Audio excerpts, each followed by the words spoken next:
bienvenue dans le cours éducatif Bookmap. Il s'agira d'une série, de la première à la quatrième partie. Aujourd'hui, ce sera la première partie aujourd'hui. Demain, la partie 2, et vendredi, la troisième partie, puis la semaine prochaine, nous passerons à la quatrième partie, qui portera sur des fonctionnalités plus avancées. Le cours d'aujourd'hui sera une introduction à la mécanique de base du marché. J'hésite à mettre le mot basique là-dedans, c'est essentiel de comprendre cette information, mais c'est aussi, ça devient assez complexe assez rapidement. Ce sont les mécanismes qui font bouger le marché. Nous allons donc passer en revue cela en détail, puis, vous savez, montrer quelques exemples et comment vous pouvez les identifier. Clause de non-responsabilité en matière de risque. Le trading d'actions et de contrats à terme comporte un risque de perte substantielle et ne convient pas à tous les investisseurs. Les performances passées ne reflètent pas les résultats futurs. Apprenez-en plus sur bookmap.com, devenez membre et vous aurez accès à de nombreuses ressources gratuites. Ensuite, vous pouvez nous contacter à l'assistance alvoloxpro.com ou à l'assistance albookmap.com et je veux vous montrer quelques ressources supplémentaires ici. Voici donc notre site web, nous avons aussi Twitter, vous pouvez nous suivre sur Twitter et puis nous avons aussi une page YouTube et j'y ferai référence un peu plus tard parce qu'il y a quelques vidéos que je veux vous montrer.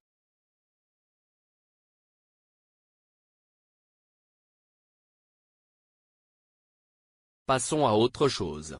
D'accord, parlons un peu de moi. Je m'appelle Bruce Pringle, je suis trader depuis 10 ans sur une variété de marchés. Je suis spécialiste produit chez Bookmap. Je dirige le trading de l'éducation ici chez Bookmap et je suis un expert du flux d'ordre et de la microstructure du marché. Donc, dans l'ensemble, cette série, les objectifs ici, ce que nous allons passer en revue dans ce cours éducatif. Nous allons vous fournir une compréhension structurée des marchés d'aujourd'hui. Nous allons couvrir les théories et les utilisations pratiques, et nous allons vous donner quelque chose à emporter et à utiliser. Nous allons donc vous donner quelques stratégies et quelques configurations, quelques exercices d'entraînement, et nous espérons que tout cela vous permettra, avec un potentiel élevé ici, d'améliorer votre exécution de trading. Il s'agira d'un guide de référence auquel vous pourrez revenir si nécessaire. Vous l'aurez toujours. Et puis, lors des webinaires quotidiens, nous allons couvrir cela sur les marchés en direct. Vous aurez toujours le cours auquel revenir, mais dans les webinaires en direct, nous passerons en revue l'état actuel des marchés en direct en utilisant les mêmes techniques que celles utilisées ou apprises dans ces cours.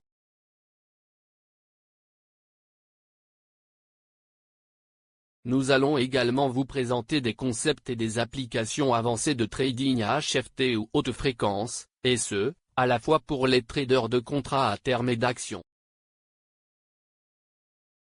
Dans le cours d'aujourd'hui, ce que nous allons passer, nous allons commencer par la terminologie de base. Il est important de comprendre cela, que nous sommes tous sur la même longueur d'onde ici, puis nous allons entrer dans la mécanique du marché, et ses mécanismes visualisés. Pourquoi les mouvements de prix, les balayages de prix, pourquoi la tendance des prix s'arrête, et le comportement des prix, comment il évolue, puis nous allons entrer dans certains des exercices d'entraînement plus tard. D'accord, à qui s'adresse ce cours? Cela s'adresse donc aussi bien aux traders particuliers qu'aux traders professionnels, aux prop traders, aux traders en dôme ou à l'échelle des prix, et comme nous pouvons afficher l'historique du carnet d'ordre à court limité et du flux d'ordre, cela s'applique également aux swing traders et aux traders de spread. Donc, pour l'environnement HFT, beaucoup de camps et de traders d'algo HFT vont particulièrement comprendre la leçon d'aujourd'hui, mais il y a encore beaucoup de bonnes informations ici pour les camps, les ingénieurs financiers et les étudiants, et cela peut également s'appliquer aux responsables de la conformité.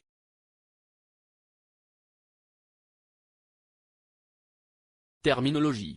Nous allons commencer par la liquidité, et nous parlons de liquidité ici, évidemment, sur les marchés, nous parlons des ordres à cours limité, de la profondeur du marché, où les traders font la queue pour être acheteurs ou vendeurs.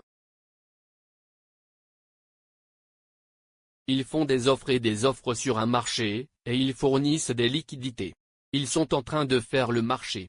Sans eux, le prix serait très difficile à définir. Le BBO, la meilleure offre et la meilleure offre.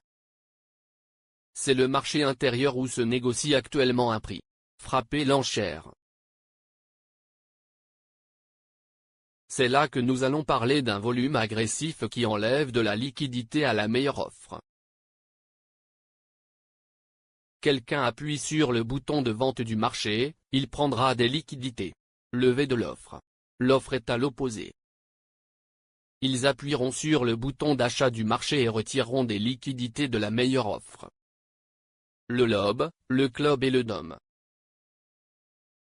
Carnet d'ordre à cours limité, carnet d'ordre à cours limité centralisé et profondeur de marché.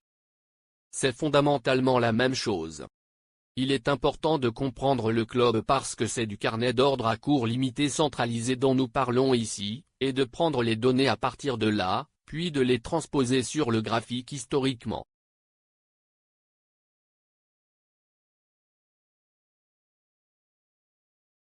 Nous allons parler de la classification du volume d'agresseurs, c'est-à-dire que le marché achète et que le marché vend.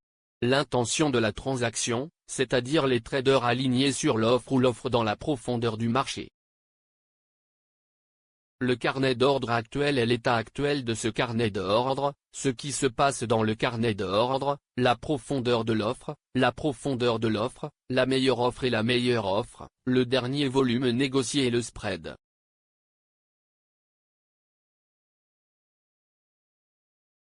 Ensuite, nous allons entrer dans le carnet d'ordre à cours limité historique et le flux d'ordre, que nous verrons au fur et à mesure, car nous enregistrons toutes ces données dans ce carnet d'ordre actuel, puis nous extrapolons cela et les transposons sur le graphique historique. Voyons. Comment le carnet d'ordre et les données de flux de commande peuvent-ils vous aider? Comme je viens de l'expliquer, l'état actuel du marché, n'importe quel DOM le fera. Il n'y a pas de décalage. Il vous montre la liquidité au niveau de prix, il vous donne la meilleure offre et le meilleur spread, le prix actuel et le dernier volume négocié. C'est l'état actuel du marché. Ensuite, cela vous permet de comprendre où le prix pourrait aller, en examinant la liquidité élevée que vous pouvez cibler et qui sera sur la profondeur du marché sur l'offre ou l'offre. Cela vous donne un avantage sur les concurrents. Vous pouvez commencer à comprendre leur activité. N'oubliez pas qu'il s'agit d'une structure de jeu à somme nulle sur le marché. Et nous allons bientôt intégrer ces informations dans le carnet d'ordre à cours limité historique. Donc, la mécanique du marché. Nous allons passer en revue quelques exemples de base, et maintenant ce cours concerne l'éducation, d'accord, mais nous allons montrer Bookmap, et pourquoi. C'est parce qu'il visualise très bien ce comportement. En fait, l'histoire de Bookmap, nous venions de l'environnement HFT en développant des algos, en négociant dans l'environnement haute fréquence, et nous avions besoin d'une sorte de visualisation de l'endroit où ces transactions étaient remplies.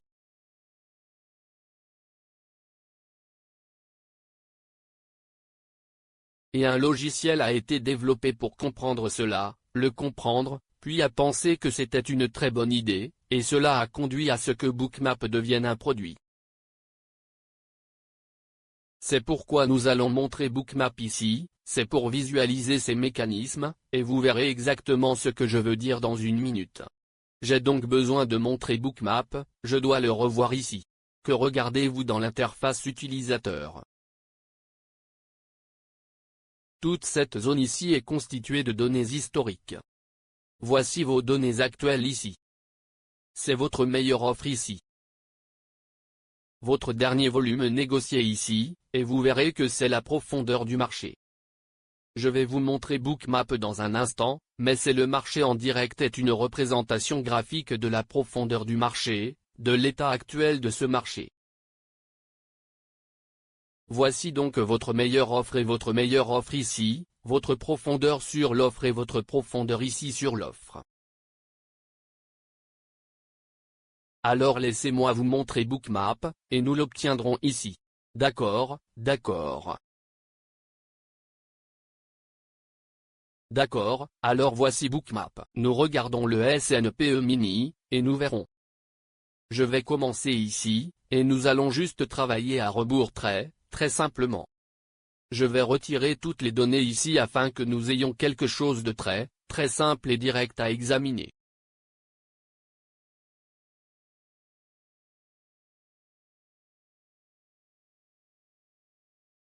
D'accord, et les indicateurs, d'accord. Donc, la plupart d'entre nous sont très à l'écoute de la compréhension d'un graphique en chandelier, d'accord. Donc le voici dans Bookmap, d'accord, et aucune autre explication n'est nécessaire. Vous pouvez voir qu'entre chaque ligne pointillée verticale ici, j'ai 15 minutes de données. Je vais commencer à superposer les informations par-dessus cela. Tout d'abord, je vais ajouter la meilleure offre et la meilleure offre. Maintenant, ce que nous regardons, c'est la meilleure offre et la meilleure offre historique. Permettez-moi de zoomer un peu ici. Vous pouvez voir ce mouvement à la hausse ici. Il s'agit de la meilleure offre et de la meilleure offre au cours de cette période de chandelier. D'accord, il s'agit donc d'un graphique d'une minute, et vous pouvez voir la clôture de ce chandelier, mais voici où se trouvaient les meilleures offres et offres pendant cette période.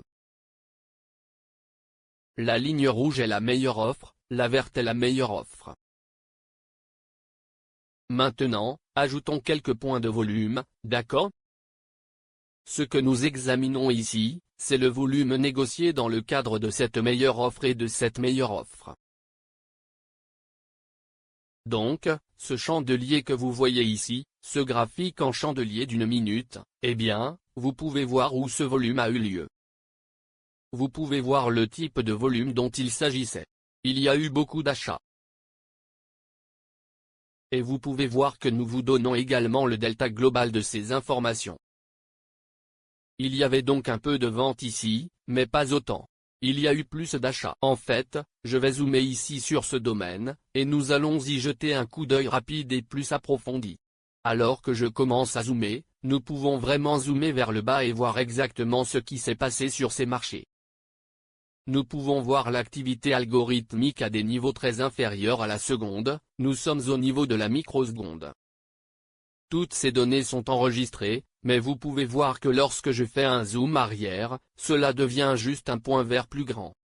Ensuite, vous pouvez voir que lorsque je continue à dézoomer, nous vous donnons le delta global parce qu'il y a tellement de transactions qui ont eu lieu ici que nous devons vous donner, nous n'avons qu'un espace d'écran limité pour vous donner quelque chose d'utile. Ces données ne sont donc agrégées que visuellement ou graphiquement. Vous pouvez maintenant voir ce qui compose le chandelier du précédent ici. Cela ressemble beaucoup à un graphique d'empreinte. Vous pouvez commencer à comprendre où le volume a eu lieu, combien, de quel type et dans quelle période de temps ici.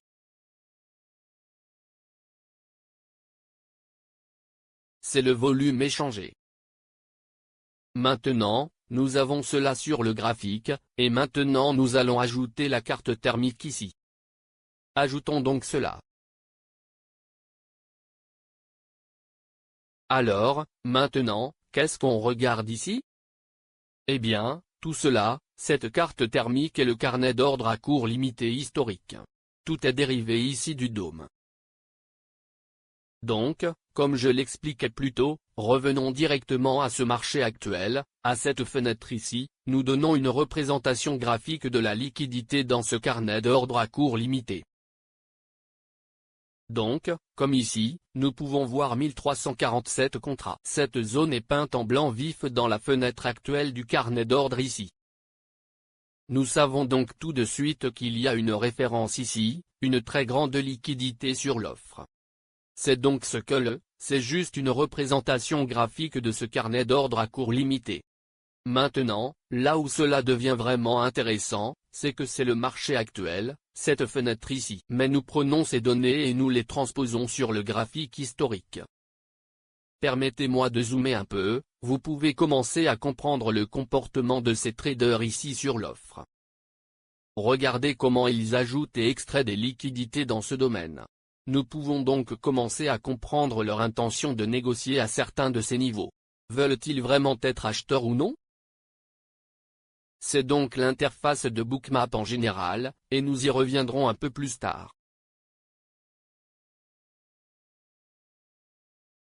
Mais je veux comparer cela à un dôme juste pour que vous compreniez vraiment cela. Voici donc notre dôme. Nous avons notre meilleur prix ici. Passons en revue l'échelle des prix comme vous pouvez le voir dans le dôme, et le voici dans Bookmap. La profondeur de l'offre. Ici, c'est dans le dôme, ces valeurs numériques ici, et vous pouvez voir que ces valeurs numériques correspondent ici dans Bookmap. Maintenant, j'ai également inclus la représentation graphique de ces valeurs numériques ici. C'est l'offre ici dans Bookmap. Voici la profondeur de l'enchère. Il s'agit donc de la liquidité ici dans le carnet d'ordre à cours limité, dans un dôme, puis dans Bookmap. Et puis voici notre marché intérieur. Nos données de niveau 1, notre meilleure offre et offre, notre BBO. Nous avons notre meilleure offre et notre meilleure offre, et vous pouvez voir qu'ils correspondent ici dans le dôme. Enfin, notre dernier volume est changé. Ce nombre ici correspond au dernier prix, et voici votre dernier volume échangé avec le dernier prix ici.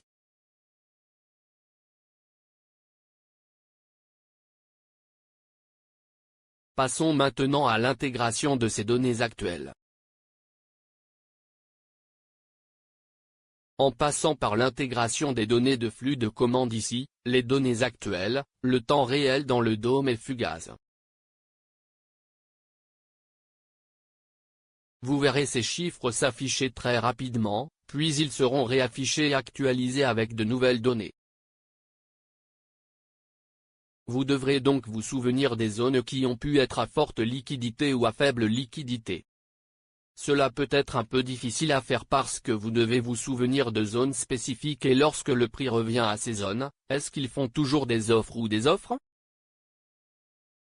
Manifestent-ils toujours de l'intérêt? C'est là que le carnet d'ordre à cours limité historique et les données sont très utiles.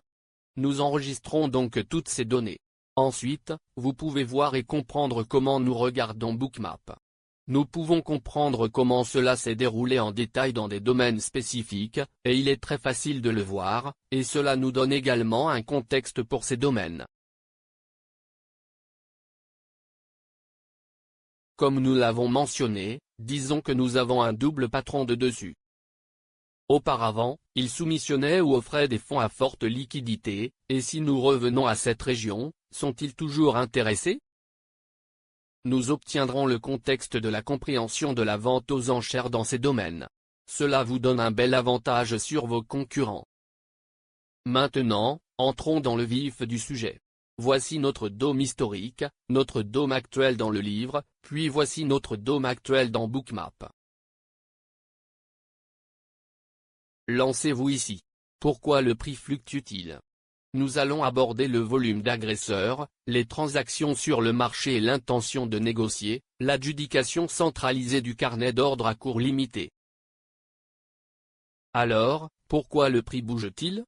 Le volume de l'agresseur expliqué ici. Nous parlons des ordres à cours limité, ils sont passifs.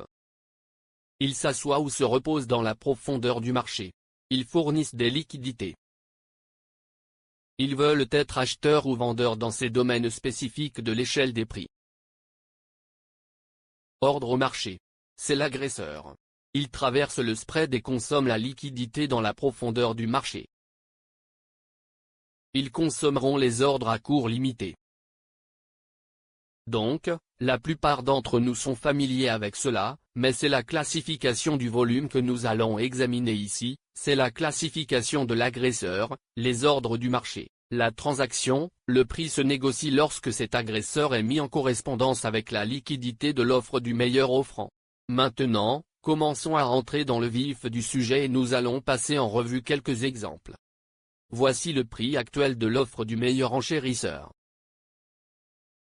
La dernière transaction qui vient d'avoir lieu ici était un achat sur le marché avec un volume d'un ici. Ce n'est qu'une illustration. Nous pouvons voir la propagation ici. Nous avons la liquidité dans le cadre de la meilleure offre et de la meilleure offre ici. Nous avons 12 contrats sur l'offre. Et sur la meilleure offre, nous avons 16 contrats. C'est là qu'il s'est échangé pour la dernière fois ici. C'est donc le prix actuel. D'accord, maintenant un ordre de vente au marché très simple.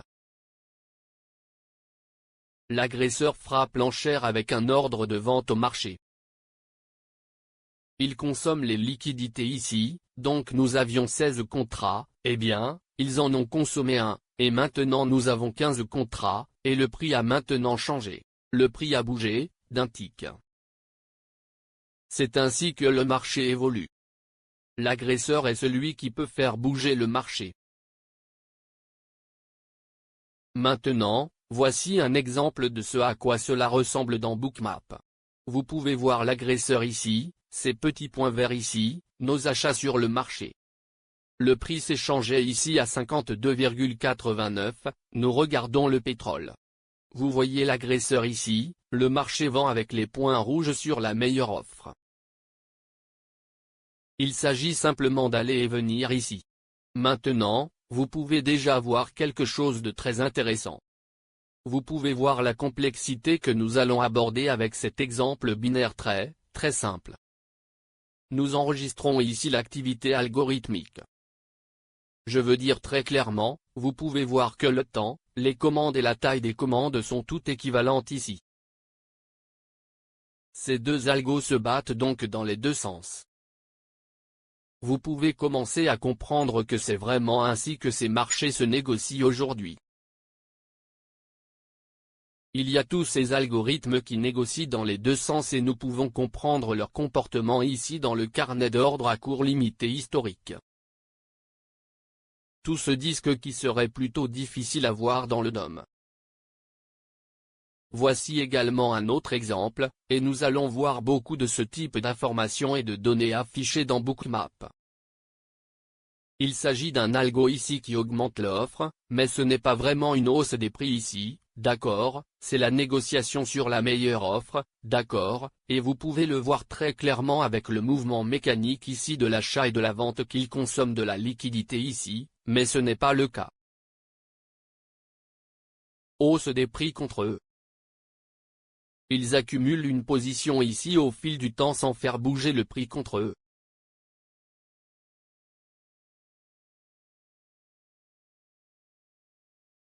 Passons maintenant à la question suivante, pourquoi le prix modifie-t-il le déséquilibre dans l'intention du commerce? Ce dont nous allons parler ici, ce sont de grands déséquilibres dans le carnet d'ordre qui faussent l'adjudication. Maintenant, la taille de ces ordres à court limité va affecter la meilleure offre et la meilleure offre. Ils peuvent donc retirer des liquidités, ils peuvent ajouter des liquidités, il peut y avoir un écart important.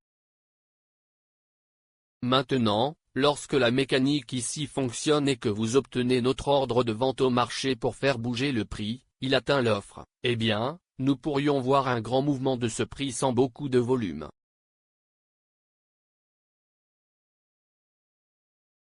C'est parce qu'ils ont retiré leur liquidité, qu'il y a eu un déséquilibre, qu'ils ont retiré leur liquidité sur l'offre, et que la transaction se produit à un nouveau prix inférieur. Prenons l'exemple.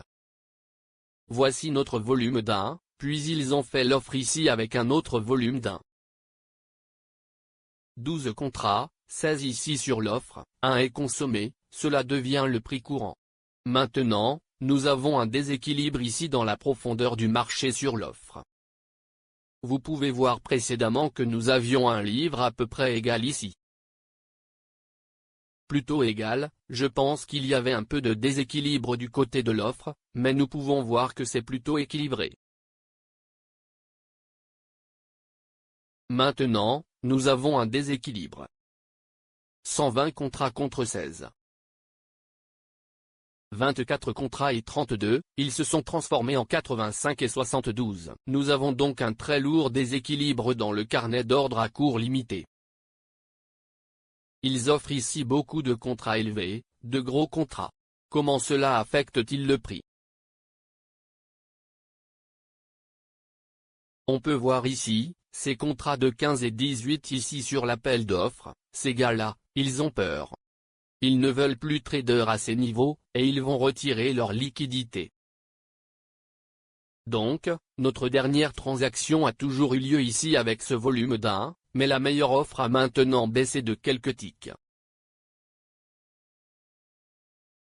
Nous sommes donc maintenant 2 ticks plus bas, 22 contrats.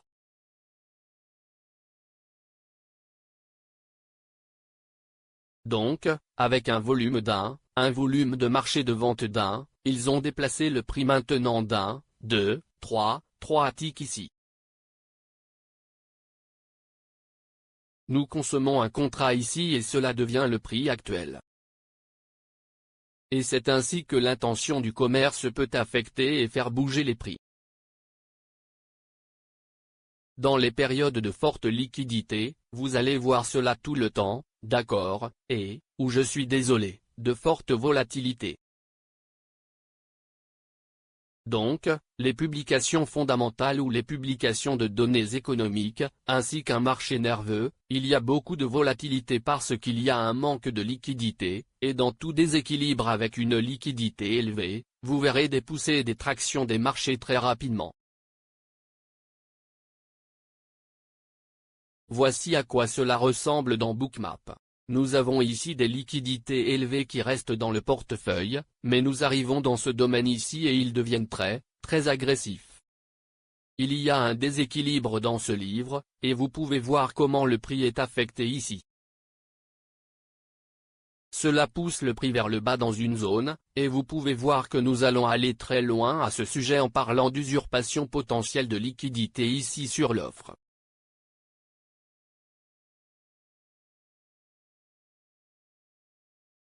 Mais le déséquilibre dans ce livre. Donc, les concepts avancés, l'usurpation potentielle ici, le déséquilibre pour faire baisser les prix et peut-être que nous obtenons des offres remplies à des niveaux de prix plus bas.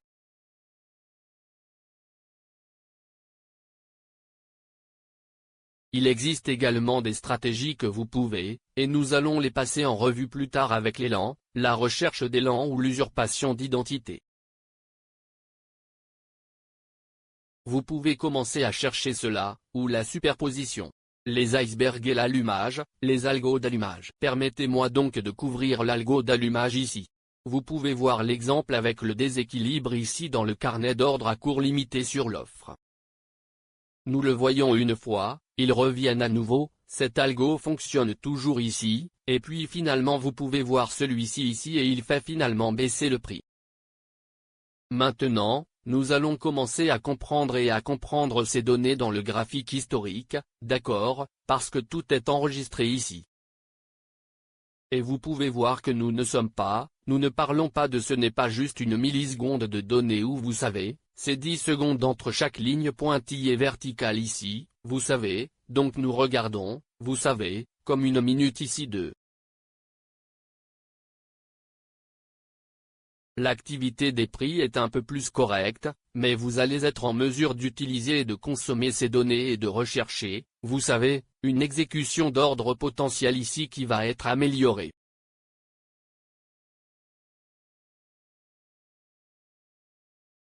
Voici un autre exemple. Nous avons ici une liquidité très élevée sur la meilleure offre. Il saute dans le livre très rapidement. Et je vais vous montrer une séquence ici.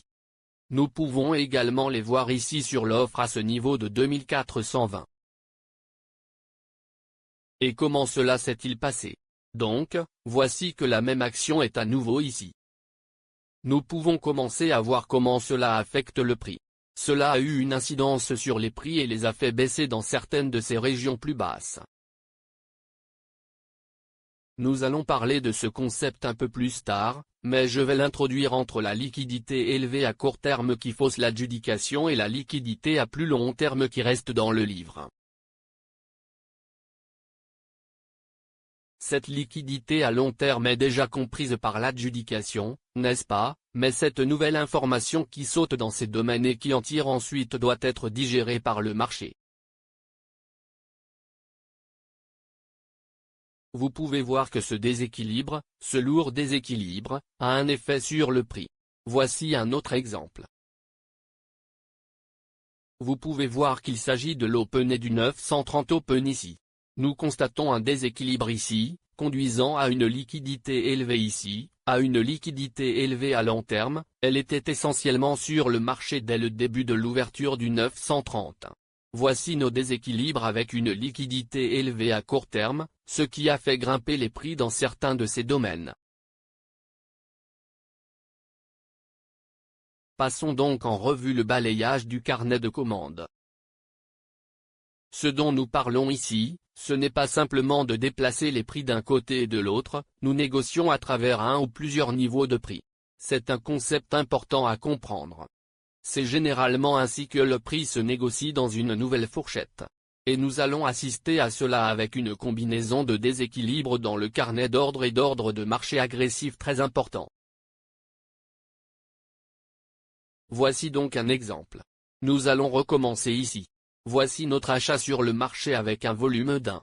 Maintenant, vous pouvez voir ici que nous avons une vente sur le marché avec un volume de 50, donc ce qui se passe, c'est qu'ils atteignent l'offre avec 50 contrats. Ici, nous avons 15 contrats sur la meilleure offre à ce stade, d'accord, eh bien, cela balaie ces 15. 15 qui est la dernière transaction qui a eu lieu ici et toujours le prix actuel maintenant. Que reste-t-il de cet ordre de 50 lots?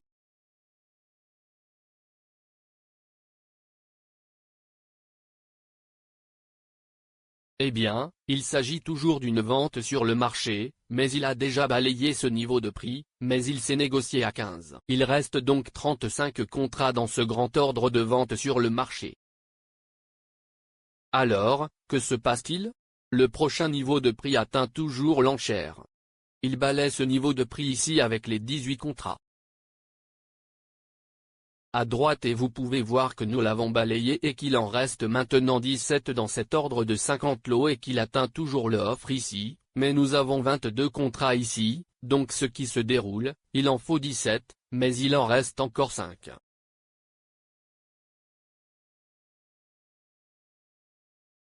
Ce lot de 50 est maintenant rempli, et vous pouvez voir que nous avons balayé quelques tics ici dans les niveaux inférieurs.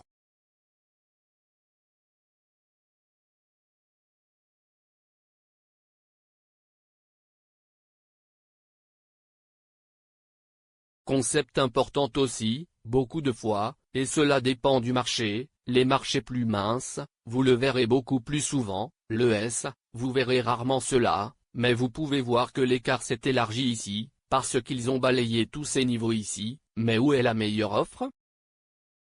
C'est toujours là, à ce niveau avec ces 12 contrats. Il y a donc un vide ici, il y a un écart plus important, l'écart s'élargit entre ces deux-là. Souvent, le S se remplira très rapidement. À quoi cela ressemble-t-il dans Bookmap? Eh bien, il s'agit d'une version fondamentale, et nous pouvons voir les points rouges massifs ici balayer chaque niveau de prix à mesure qu'il baisse.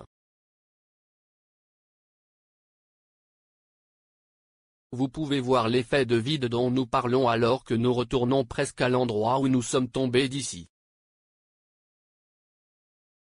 Voici un autre exemple, et il s'agit d'un achat sur le marché, qui atteint de nouveaux sommets.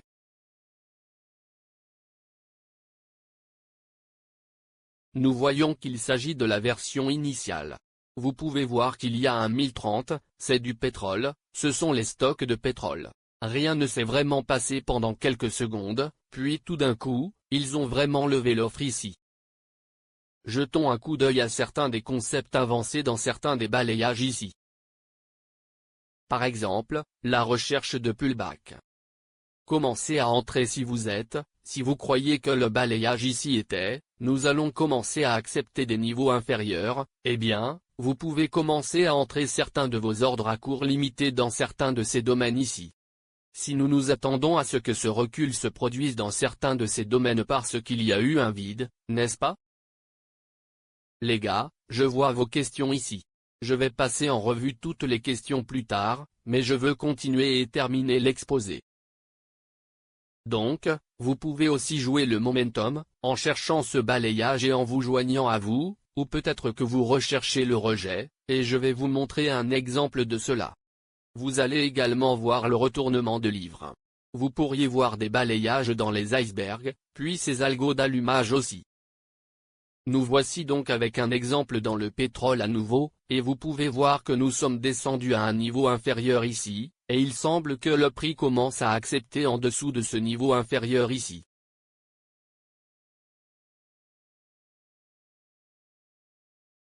Voici notre retour à cela, et nous obtenons une autre continuation. Nous voyons en fait un autre balayage à la hausse, et celui-ci, il balaye essentiellement l'endroit où il a chuté d'ici, mais c'est un peu différent ici, et je vais l'expliquer dans une seconde. Nous voyons encore une fois un autre balayage, le prix commence à accepter au-dessus de ce niveau, et nous le balayons, nous obtenons notre recul ici, et nous balayons à nouveau vers le bas, et nous pouvons voir très bien et proprement que nous obtenons notre recul juste à l'endroit d'où nous tombons. Donc, ce concept de balayage, bien que la mécanique semble très simple, est très profond.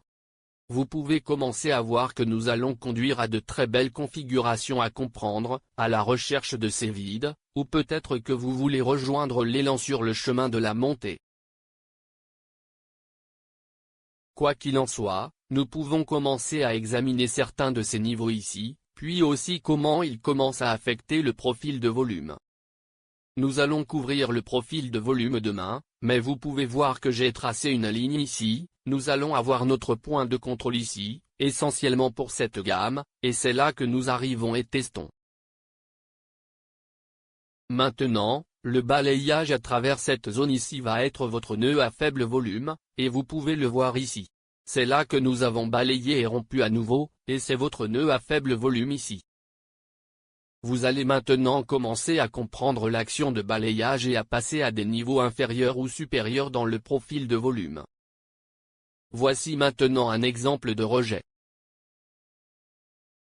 Et nous pouvons voir qu'il s'agit encore une fois de pétrole, que nous avons une situation de champ de tir qui se développe ici. Nous descendons à un niveau inférieur, mais nous retournons tout de suite dans la plage. Vous pouvez donc aussi le jouer de cette façon.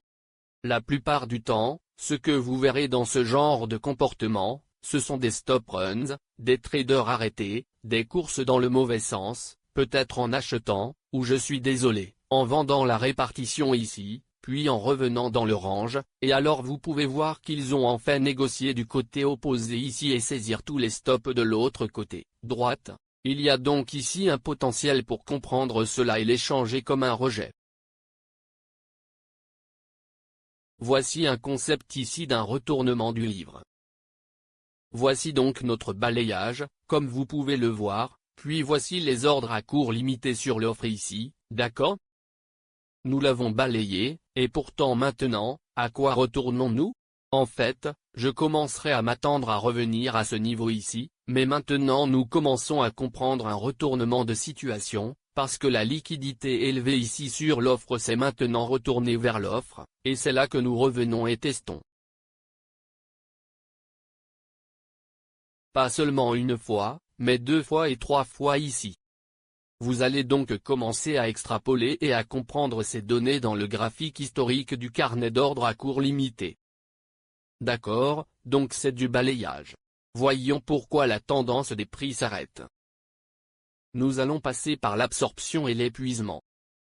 L'absorption est l'ordre à court limité qui absorbe et absorbe tous les achats ou ventes agressifs.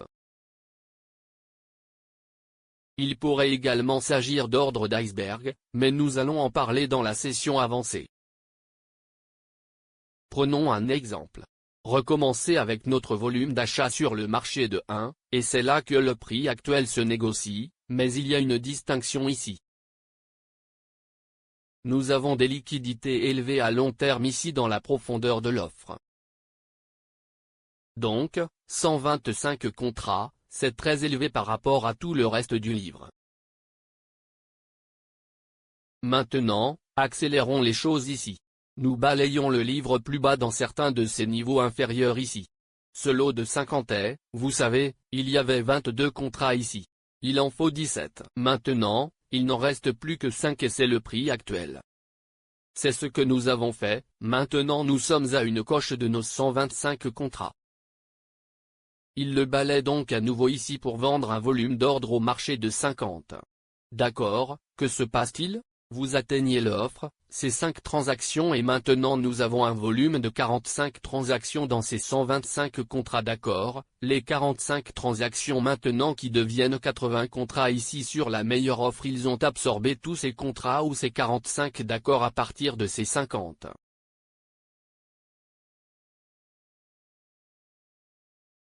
Ils l'ont encore frappé ici. Vente au marché avec un volume de 50. Que se passe-t-il? En ce qui concerne l'appel d'offres, nous avons 80 contrats ici, 50 d'entre eux sont négociés, et il en reste maintenant 30. Ils ont absorbé toute cette commande à un seul niveau de prix.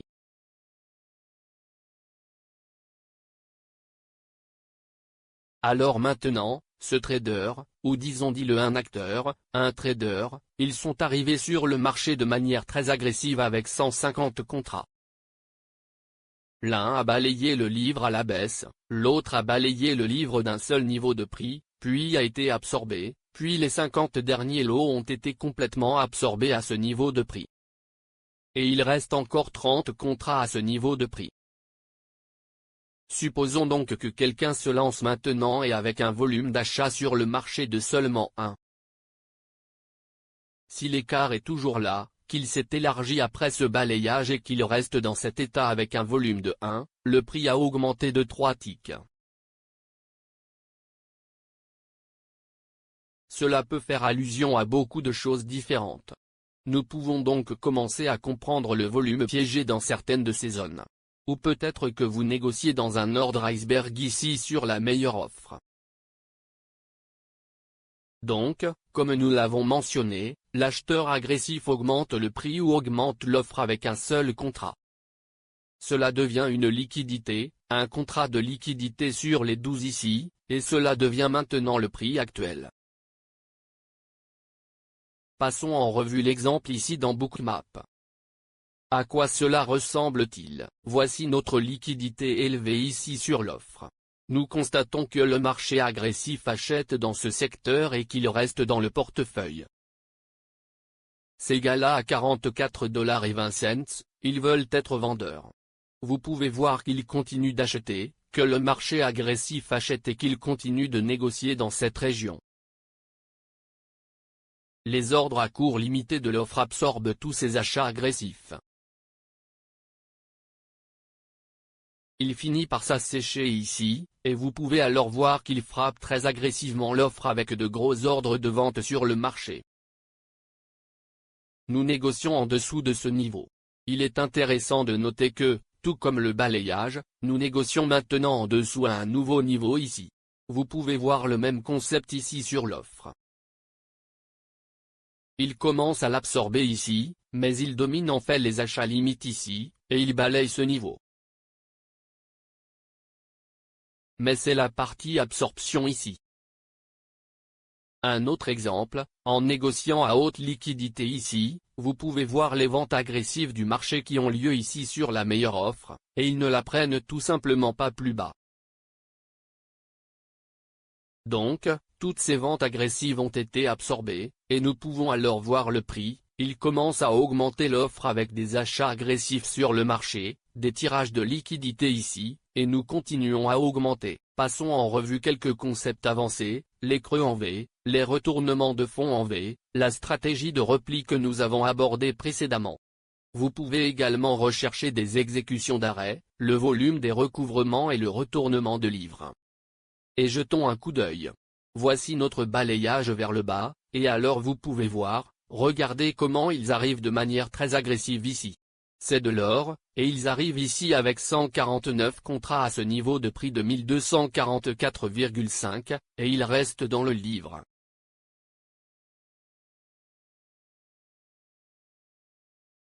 Vous commenceriez peut-être à vous attendre à un retour à l'endroit d'où il s'est brisé, mais cette information ici, en comprenant la profondeur du marché, vous donne un aperçu que nous ne reviendrons pas ici parce que ces gars-là veulent être des vendeurs à un niveau inférieur.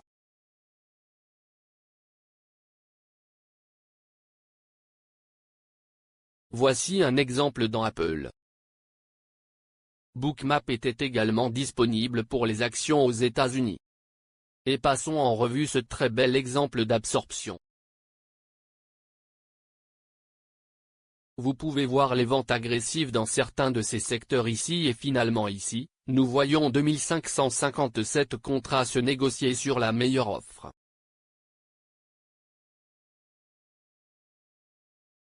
Vous pouvez voir que tout se vend ici dans notre profil. Et vous pouvez voir toutes les ventes ici. Regardez l'achat ici. Il y en a très peu. Complètement absorbés par les plus grands traders avec leurs ordres à court limité. Ce sera un autre exemple avec le fonds en V ici, tout absorbé ici, nous obtenons en fait ce nouveau test, mais nous n'allons pas jusqu'au fond. Nous pouvons commencer à anticiper ces nouveaux tests jusqu'à ce que nous commencions peut-être à voir de la vigne revenir, d'accord ? Et voici à quoi cela ressemble sur la période plus élevée, d'accord, une chute réelle, très rapide et brutale dans une zone ici sur l'offre, complètement absorbée, et vous pouvez voir la réaction qu'elle a eue dans le fond en V.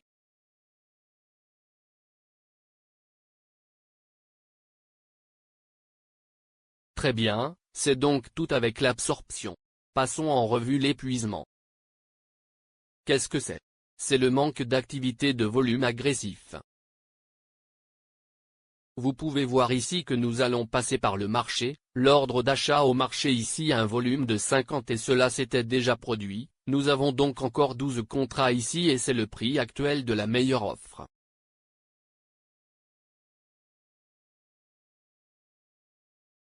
Maintenant, ils arrivent et ils font baisser le livre ici 15 contrats, puis 13, et puis ils font toujours l'offre ici.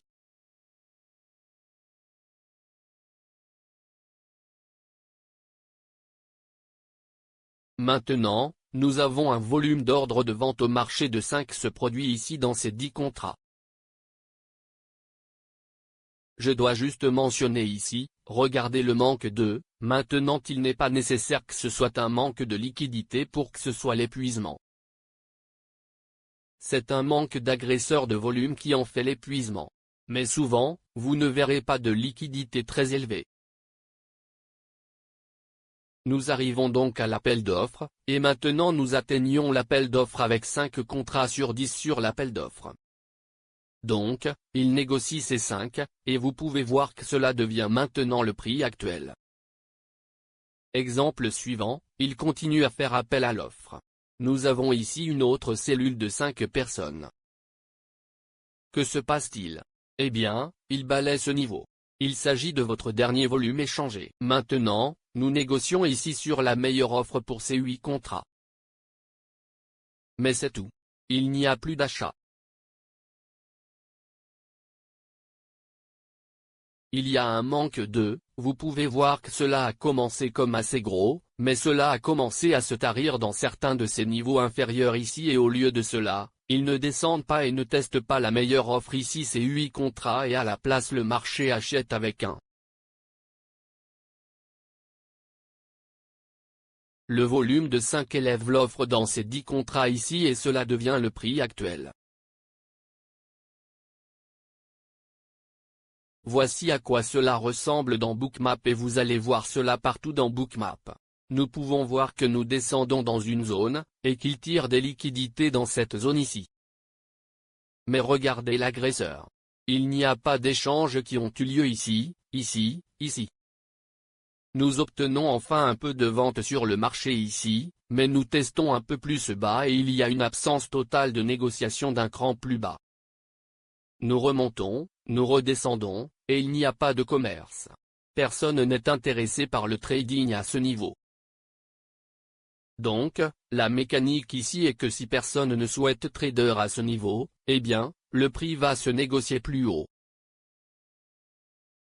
Il va chercher des liquidités maintenant sur la meilleure offre. Aujourd'hui, elle est à la recherche de vendeurs. Et où sont les vendeurs?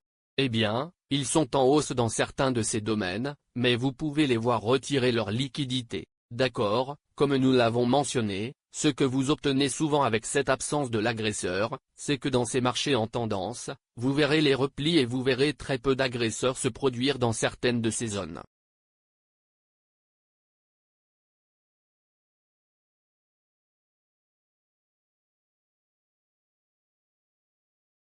Donc, vous pouvez voir l'absence totale de, nous avons 1, 2, 3, 4 tests ici dans ce niveau de prix de l'or et aucune vente.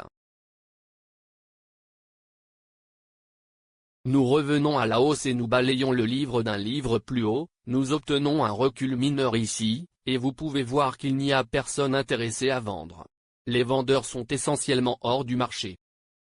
Si l'on regarde le carnet d'ordre à court limité ici, on constate un déséquilibre dans cette enchère.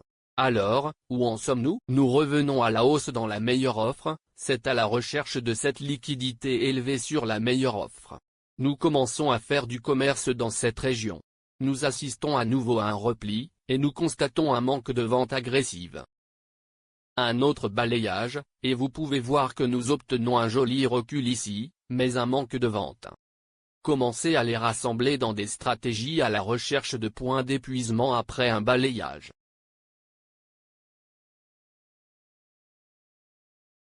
Des concepts avancés ici, en commençant à comprendre ce manque d'activité. Eh bien, un concept que je voulais juste aborder ici est que cela ne signifie pas nécessairement qu'il y a un manque de liquidité élevé. Cela peut exister, dans cet exemple, c'est le cas, et il semble qu'il commence à l'absorber ici, mais il y a juste un manque d'achat agressif. Nous obtenons 1, 2, 3 tests ici, et aucun intérêt du tout lorsque nous commençons à tourner plus bas, et je veux aussi intégrer cela dans une vue d'ensemble. Puisque nous examinons des éléments microstructurels ici, dans l'ensemble, c'est ce qui s'est passé. Nous pouvons voir le comportement agressif avec le carnet d'ordre à court limité qui veut offrir à un prix inférieur et personne n'est vraiment prêt à les prendre dans ces domaines ici.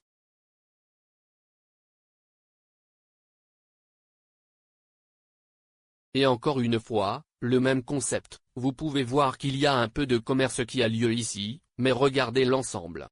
Au fur et à mesure que nous progressons vers un nouveau niveau de prix, il y a très peu de ventes agressives par rapport aux achats agressifs. Beaucoup plus de points verts ici. Il y a un peu d'action latérale ici, mais maintenant vous commencez à voir dans les zones de tendance, beaucoup de points verts vers le haut dans ces zones, très peu de transactions ici sur les replis. Et vous pouvez voir l'environnement tendance à la hausse et où allons-nous à la recherche d'une liquidité élevée que vous trouvez ici sur la meilleure offre. C'est donc l'une des mécaniques de base du marché, mais c'est une chose essentielle à comprendre, mais nous voulons également intégrer cela non seulement pourquoi il se déplace ou s'arrête, mais comment.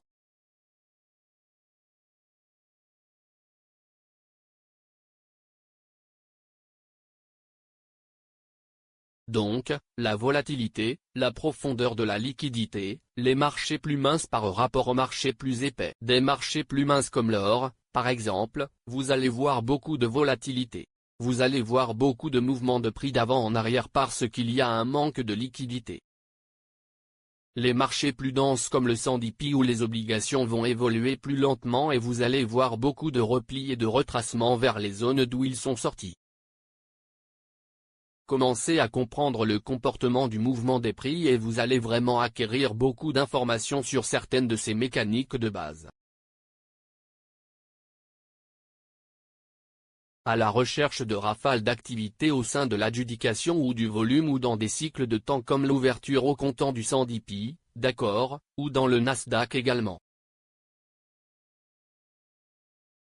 Commencez à comprendre la vitesse des marchés. À quelle vitesse cela se produit-il? Ou s'agit-il d'un mouvement lent qui a eu lieu? cela va donner beaucoup d'informations sur certaines de ces mécaniques de base. D'accord, les changements rapides, lents, de retest, de liquidité, etc. Chaque marché a ses propres caractéristiques uniques, mais ces mécanismes de base sont tous les mêmes. Terminons donc ici et dans la première partie, quelques-uns des exercices d'entraînement. Revenez donc en arrière et commencez à identifier ces mécanismes de marché de base que nous venons de couvrir, et commencez à baliser vos graphiques. Plus il y en a, mieux c'est. Recherchez les variations dans la façon dont les prix ont évolué dans ces exemples. Vous pouvez envisager d'utiliser le mode de relecture Bookmap, c'est un excellent moyen de voir ces données, vous pouvez les rejouer encore et encore dans ce fichier de relecture, puis vous pouvez commencer à tirer vos propres conclusions à partir de ces exemples, en notant les différents moments, les différents marchés, la fluctuation de la liquidité, la vitesse à laquelle elle se déplace, etc. Donc, une fois que vous commencez à comprendre cela, vous pouvez commencer à anticiper ce genre de mécanique qui se produit en temps réel. Il est donc essentiel de comprendre ces mécanismes de base du marché. Cela jettera les bases des prochaines leçons que nous allons aborder. Donc, demain, ce que nous allons passer en revue dans la deuxième partie, c'est que nous allons prendre du recul et examiner la situation dans son ensemble historiquement et commencer à comprendre le flux d'ordre au sein des structures, de la microstructure, et même peut-être un peu plus grand. Nous allons passer en revue la théorie des enchères et le profil de volume. Permettez-moi de répondre à vos questions, puis nous conclurons et nous nous arrêterons là.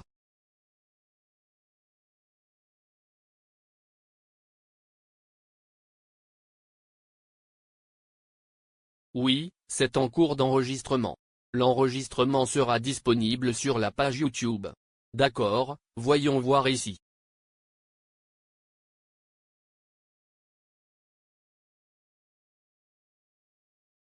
L'activité algorithmique, Michael, non, il n'y a pas que des ordres de marché agressifs, mais cet exemple que j'ai montré, cet exemple très basique d'accumulation est clairement un algo.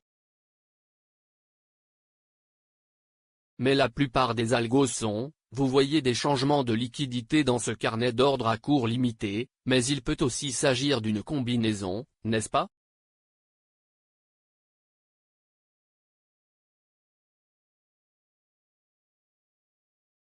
Oui, RR, c'est enregistré. Est-ce que le balayage dans le livre est une course d'arrêt? C'est possible, mais pas nécessairement. Et nous allons y revenir un peu plus demain dans certaines des structures, d'accord, en regardant les microstructures.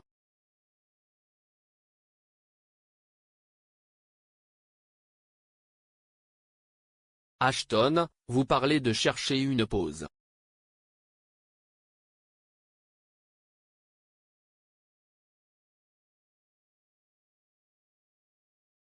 Ouais, eh bien, je veux dire, vous allez commencer à, vous allez remarquer que, vous savez, disons que vous voyez un balayage très agressif dans une zone. Nous allons en parler plus dans les réglages, en commençant à comprendre ce balayage agressif. A-t-il été mis aux enchères correctement à la baisse ou à la hausse? Et si c'est le cas, cela conduira à une probabilité plus élevée de rechercher l'épuisement sur le chemin du retour. Ensuite, c'est là que vous pouvez commencer, vous savez, à placer vos ordres à court limité. Gunther, aucune carte de contrat à terme fixe ne fonctionnera avec, mais pas le Forex, d'accord, pas le marché au comptant. La raison en est qu'il n'y a pas de carnet d'ordre à court limité centralisé.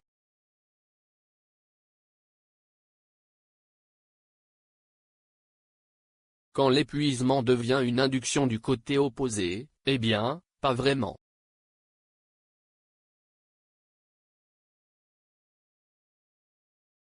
Vous savez, je veux dire, l'épuisement n'est que le manque d'activité.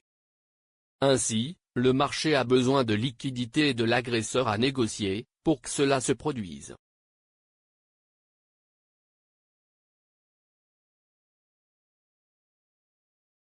Maurice, oui, nous, pas de plateforme Thinkorswim pour le moment?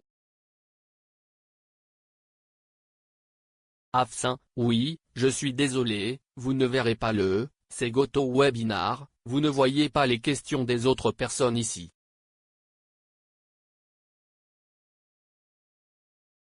Voyons, John. Ouais, les points dans Bookmap sont c'est l'agresseur, n'est-ce pas? Ils prennent des liquidités.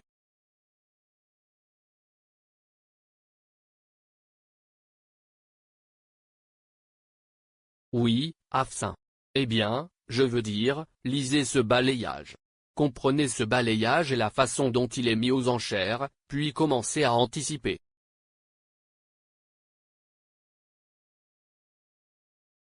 Et, encore une fois, passez en revue les exercices ici pour le voir encore et encore en mode replay potentiellement ici, et alors vous commencerez à comprendre exactement ce que vous recherchez.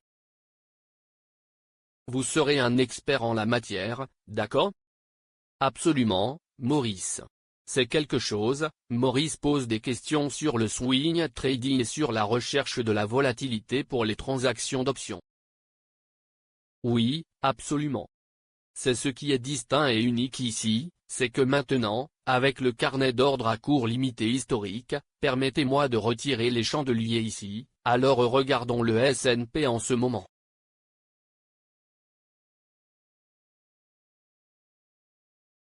Eh bien, vous pouvez commencer à comprendre, parce que tout est enregistré, même pour les swing traders, très facilement, vous pouvez commencer à intégrer cela dans votre trading. Je veux dire, regardez comment nous sommes arrivés, et nous voyons l'intérêt d'achat ici sur l'offre, et puis où est-ce que cela s'est passé? Vous pouvez commencer à cibler ces zones, commencer à comprendre ces zones de forte liquidité ici à 2430 dans le 110 pi. D'accord, voyons voir, Aften, plus sur l'épuisement, d'accord.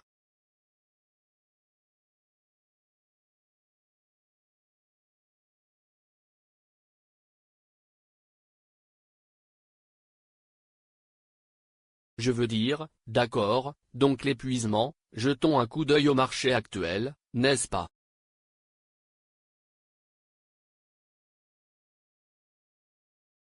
Jetons un coup d'œil à certaines de ces tendances, d'accord. Regardez ça, je veux dire, ce n'est pas, vous savez, ces zones ici, je veux dire, ce n'est pas un épuisement complet, mais regardez le montant des transactions par rapport au sommet plus élevé. Ce sont des creux plus élevés, des balayages vers le haut, et vous savez, nous le voyons tous les jours. Nous constatons une hausse et un retour ici, et nous constatons un manque d'activité de vente. Regardez l'ensemble des achats ici dans cette région et nous pouvons voir qu'il s'agit d'une tendance haussière, nous voyons plus de volume d'achat vers agressif à des sommets plus élevés. En ce qui concerne les replis, nous constatons un volume minimal de vente agressive. D'accord, c'est peut-être un épuisement complet, c'est un épuisement complet ici. Nous ne voyons rien qui s'est négocié ici, mais regardez certaines de ces autres petites zones ici, il y en a très peu ici, il s'est épuisé ici, nous avons eu un nouveau test et nous pouvons voir qu'il y a vraiment un manque d'activité de vente, d'accord.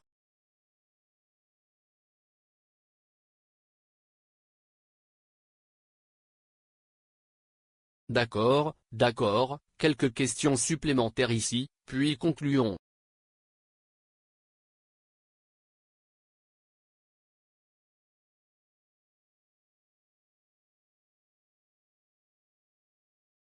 Maurice, si vous parlez, vous savez, vous parlez des Grecs dans les options et, vous savez, je ne sais pas, je veux dire, comment celles-ci vont être évaluées dans vous savez, en regardant votre intraveineuse, par exemple, d'accord?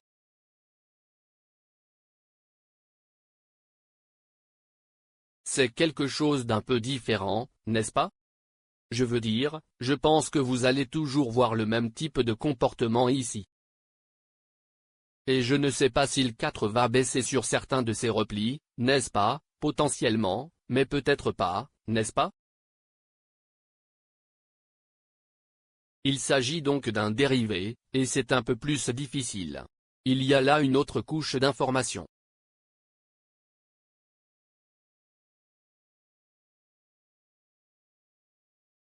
Très bien, et laissez-moi voir ici. Juste quelques questions de plus et nous nous arrêterons là.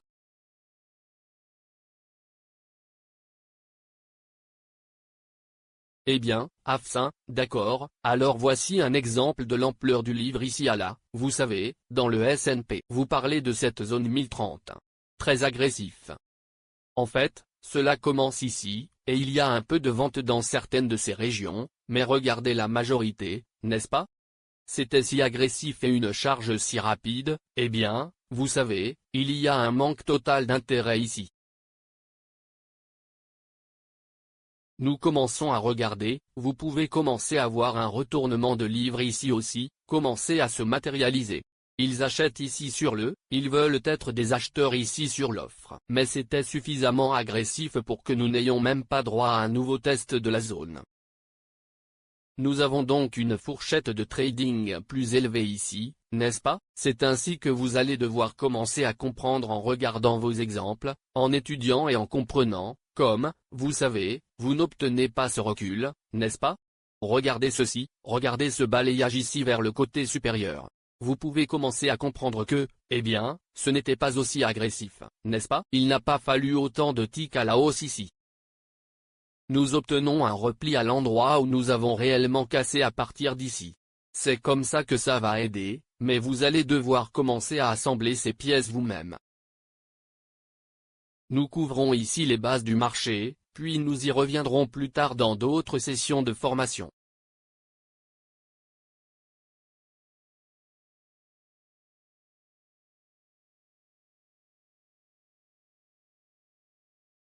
OSJ, je veux dire, en moyenne, quel est le rendement mensuel approximatif en utilisant Bookmap? Je veux dire, ça va varier, vous savez, énormément. Différents métiers, traders, différents styles de trading, vous savez, ils peuvent négocier 1 ou 2 fois par jour, ou ils peuvent trader, comme, des centaines de fois par jour, ou des milliers de fois par jour. Oui, Ashton, les actions sont un peu différentes. Il y a beaucoup moins de liquidités, pour la plupart, par rapport aux contrats à terme. Très bien, les gars, eh bien, oui, merci d'être venus.